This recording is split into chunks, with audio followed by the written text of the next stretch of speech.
Undercover police Vivian was discovered by the Mafia boss, Jack Smith. He asked, "I've treated you so well. Why did you betray me?" A gunshot rang out. It had all been just a dream. Jack approached her, pulled her into his arms, and gently stroked her face. Holding her from behind, he whispered, "We're getting married soon. I promise I'll be a good husband." Then, he kissed her forehead. On the wedding day, when the officiant asked if she was willing to marry Jack, Vivian responded, "I do." The moment the words left her lips, a bullet was fired toward them, but Jack pulled her away just in time. He tried to escape with her, but the police launched a fierce attack, forcing him to shield her with his body. Then, he apologized to her, "I ruined our wedding. I promise I'll give you a perfect one next time." Before he could say more, Vivian pulled the trigger. Jack dropped to his knees, blood trickling from the corner of his mouth. She said coldly, "I'm Undercover Officer Vivian. I've completed my mission." Jack could no longer hold on. He collapsed to the ground and closed his eyes. 3 years later, Alan had become her boyfriend. When she accepted his proposal, he lifted her joyfully and spun her around. But in the distance, someone was watching them. She suddenly noticed a man removing his helmet as he stepped off a motorcycle. He walked toward her. She saw his face clearly. It was Jack. Panicked, she ran back into her apartment and grabbed her gun. She couldn't believe he was still alive. Suddenly, Jack pointed a gun at her and said, "Long time no see. Is this how you welcome me back?" He stepped forward, inhaling the scent of her hair, then snatched the gun from her hand. "Tell me, officer, what should I call you now?" She tried to explain, but he pressed a finger against her lips. "Don't say anything unnecessary." She picked up his gun and pressed it against her forehead. "Back then, I was just doing my job. I had no choice. If you want to kill me, do it now." Jack removed the engagement ring Alan had given her and asked, "When you got close to me and slept with me, was it all just for the mission?" "Yes," she replied. She reached for the ring, but he grabbed her wrist and pulled off her jacket. That was when he noticed something. Her tattoo was gone. Jack had once tattooed a rose on her back, but now it had disappeared. He sneered, "You're so clean now. So clean that it makes me want to dirty you." Gripping her throat, he threw her onto the sofa and pressed his gun to her head. She struggled, but he straddled her, pinning her hands down. Just then, Alan's voice came from outside. "Vivian, you left your bag in my car." Jack removed her clothes and leaned down to kiss her. She didn't dare scream. Forcing herself to stay calm, she urged Alan to leave quickly. After Jack released her, she told him, "If you want revenge, come at me. Just don't hurt the people around me." Jack tightened his grip on her throat and said, "3 years ago, you were once the people around me too. Soon, I'll make you beg me and come back to me." She spat back, stopped dreaming. She received a call from Alan, who told her that the Smith Group had suddenly withdrawn its investment, throwing the company into chaos. She saw Jack on TV. He had become the new heir of the Smith Group. Remembering his past threats, she was convinced he was behind everything. She wanted his company to confront him, but he pretended not to recognize her, and his assistant pushed her away. During a meeting, Jack was visibly distracted. Walking to the window, he was surprised to see Vivian still waiting downstairs in the snow. He immediately went down to her. As she turned around and saw him approaching, she grabbed his arm and looked at him with tearful eyes. He suddenly recalled how, years ago, she had held his hand the same way, acting cute to make him buy her desserts. Back then, he had already known she was a spy. That dessert shop was her police contact point, and she used buying desserts as a cover to exchange intelligence. She pleaded with him not to harm the innocent.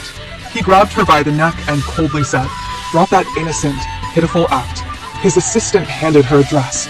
Jack demanded that she accompany him to a party that night, telling her that if she could leave the event unharmed, her family would be safe. That evening, Vivian arrived in a revealing dress. Jack told her to drink with his friend Bruce, and she agreed. Bruce put his arm around her shoulder, teasing her. She broke free, but he immediately grabbed her wrist. "I'll give you 2 choices," Bruce said. "First, let every man here kiss you once. Second, you go kiss Jack." Vivian walked up to Jack and suddenly leaned in close. Jack was reminded of an incident 5 years ago when he had been threatened by a gang in a bar. Vivian had suddenly appeared, claiming to be an underling of another boss sent to take Jack away safely.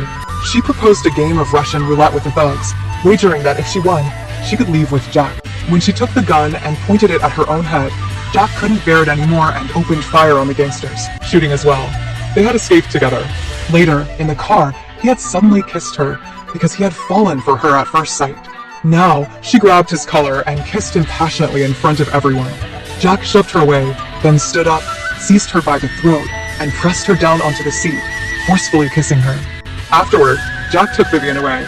Olivia was jealous because she had always liked Jack. Jack pushed Vivian into the elevator and held her tightly in his arms. She struggled, but he asked, "Others can touch you. Why can't I?" She pleaded with him to stop, but he said coldly, "In what capacity are you begging me? As my wife or someone else's fiancé? Your fiancé, Alan, is facing a financial crisis in his company, and he's been desperately asking me to invest and help him out." Just then, Alan called Jack, saying he had arrived at the bar's parking lot and suggesting they meet later to discuss their collaboration. He kissed her passionately as the elevator descended to the underground parking lot. The moment the doors opened, she immediately hid behind him. Jack picked Vivian up in his arms and said to Alan, "I'm drunk. Let's reschedule." After saying that, he carried Vivian out of the elevator. She kept her head down, afraid of being recognized by Alan. After placing her in the car, Jack pinned her down on the seat. He told her, "I'll have your father released. But from now on, you belong to me, my plaything." Then he kissed her deeply. This time, she chose to surrender. Bruce felt that Jack had disrespected him tonight and ruined his party, so he planned to take revenge. Just as she hung up the phone, she was kidnapped. She soon discovered that Bruce was the one behind it, and Olivia had also been captured because she had publicly claimed to be Jack's girlfriend. Bruce ordered his men to pin Olivia down, intending to humiliate her and record a video to enrage Jack. However, Vivian intervened, saying, "I'm just Jack's plaything. I hate him even more than you do. I have a better idea. Let's destroy Olivia's face. I'll do it myself. You men shouldn't get involved." Bruce agreed and cut the ropes binding her. Vivian lit a lighter in front of Olivia, but subtly signaled for her to escape. Taking the hint, Olivia broke free and ran. Vivian then kicked over a gasoline barrel and set it on fire, blocking Bruce's path. However, as Olivia reached the exit, she deliberately locked Vivian inside. Bruce recaptured Vivian, and Olivia, witnessing her suffering, became terrified. She immediately called Jack. Shocked by what he heard, Jack rushed to the scene with his bodyguards. When he arrived, he kicked open the metal door and charged inside despite the raging flames. He knocked Bruce to the ground with a punch. As he approached Vivian, she lost consciousness. When she woke up, she found herself in a hospital, with Jack holding her hand as he slept. She knew he was a dangerous man, but being by his side made her feel strangely safe. Jack had told her, "I was adopted by my father, Eric. I had no choice. If I wanted to survive, I had to follow him. But I will always protect what's mine." Vivian reached out to touch Jack's face, but he suddenly woke up and asked, "What are you doing? Do you still care about me?" She pulled her hand away and denied it, but Jack told her, "If you say you still love me, I'll let go of everything that happened before." He leaned in to kiss her, but just then, she heard the voices of her adoptive father and fiancé, Alan, approaching. Panicked, she pushed Jack away. When they entered the room, Vivian lied, saying that Jack had merely passed by and saved her life. Her adoptive father shook Jack's hand in gratitude and noticed his tattoo. Not long after, Vivian received a text from Jack, ordering her to come downstairs within 5 minutes. She quietly left the hospital room, but Alan woke up and realized she was gone. So he grabbed a blanket and went to look for her. Jack took off his coat and draped it over Vivian's shoulders. She resisted, but he touched her face and ordered her to obey. He asked if she had truly fallen in love with Alan, but she refused to answer. Enraged, he lifted her onto the corridor railing, terrifying her. He tried to force a kiss on her, and at that moment, Alan happened to see everything. Jack stroked Vivian's hair, then carried her away. Alan watched their retreating figures, his expression complicated. Jack carried Vivian to his car and said, "I'll give you 2 days to break up with Alan." Vivian pushed Jack away and slapped him hard, calling him a bastard. He told her, "You and I are the same, trapped in darkness yet yearning for the light." When Olivia woke up, she found her hands tied. She thought Jack had come to save her, but he asked coldly, "Why are you completely unharmed?" Vivian is skilled in combat, yet she was seriously injured. "Why?" Olivia tried to shift the blame, but the gang members testified that she was the one who had locked Vivian inside the factory. Jack grabbed Olivia by the throat. She played a video of Vivian confessing her feelings for someone else and then mocked Jack, "You're protecting her, but in her eyes, you're nothing." Jack simply replied, "So what? I don't care who she loves." Then the gang members surrounded Olivia and humiliated her. Alan took Vivian to a bridal shop to try on wedding dresses. When she stepped out in the gown, he was mesmerized. As she spun around, she nearly lost her balance, and he caught her, whispering, "Don't fall for someone else, okay?" Suddenly, she saw Jack standing outside the shop. She quickly let go of Alan. Inside the fitting room, Jack forcefully kissed Vivian and deliberately pulled open the curtain, letting Alan see everything. Alan tried to step forward, but Jack's bodyguards restrained him. Jack held Vivian from behind and ordered her to tell Alan what their relationship was. She begged him to let Alan go, but Jack merely sniffed her hair and told Alan she used to be my wife. Then, he kissed Vivian again, and Alan shouted in rage, rushing to punch him. Enraged, Jack ordered his men to beat Alan up. Vivian cried and pleaded with Jack to stop, but Alan refused to back down, pointing a finger at Jack. This only angered Jack further. He pulled out a gun and aimed it at Alan. Vivian immediately stepped in front of Alan, shielding him. Jack's expression darkened with disappointment. He said, 3 years ago, you shot me in the chest, do you remember? But now, you're willing to take a bullet for him. Vivian knelt before him and said, it's all my fault. But please, let him go. Jack was reminded of 3 years ago when Vivian had visited him in prison. Even though he already knew of her betrayal, he had still told her, I don't blame you. Please take care of yourself and the baby. Wait for me to get out. But she had coldly replied, you don't deserve a family or a child. You and your baby can go to hell. He had completely broken down, crying and begging her for another chance. Yet her response had been resolute. Never. Now, as he knelt before her, he said bitterly, back then, I begged you the same way, asking you not to abandon our child. But you were so ruthless. Then, standing up, he pointed his gun at her and ordered, get out, both of you. Vivian helped Alan up, preparing to leave. Jack reminded her, don't forget our deal. Come see me tonight. Alan was furious, but Vivian held on to him. That night, Jack drowned his sorrows in alcohol. When his foster father, Eric, heard about the incident, he was angry and decided to teach Alan a lesson. A group of thugs suddenly broke in and overpowered Alan. Despite Vivian's desperate pleas, they still cut off Alan's finger. Vivian assumed that the Mr. Smith they referred to as Jack, but in reality, it was his foster father, Eric. Even Jack was shocked when he found out about it. Vivian took Alan to the hospital, where the doctor told her, you must find his severed finger as soon as possible. Only then is reattachment possible. Just then, Jack arrived at the hospital. She begged him to return Alan's finger to her. Although he insisted that he hadn't hurt Alan, she didn't believe him. She snatched the knife from his subordinate and pointed it at herself. Jack stopped her from harming herself, but in the process, his own hand was cut, bleeding heavily. He threw the knife away and pressed his forehead against hers. One of his men then informed him that they had thrown Alan's finger onto the street. She rushed out of the hospital. Jack ordered his subordinates to accompany her in the search, collapsing onto the ground from exhaustion. Jack walked up to her and picked her up, but she struggled desperately, even biting his shoulder. He didn't stop her, and soon after, she fainted in his arms. His men finally found the severed finger, and he ordered them to send it to the hospital as quickly as possible. Vivian woke up from a nightmare and told Jack, do you know why I wanted to become a security officer? My father was framed and ultimately murdered. Later, debt collectors came to our home every day, humiliating my mother and forcing her to sell herself to repay the debt. One day, she sent me out to buy porridge, but when I returned home, she was already dead. Do you know who killed her? Jack didn't want her to continue, but she shouted, it was your father, Eric, who murdered my parents. That means there's absolutely nothing possible between us. Now you ruined my peaceful and happy life again. I hate you. I never want to see you in my life. Jack was overwhelmed with guilt and heartbreak. He gave her Alan's hospital room number and then left.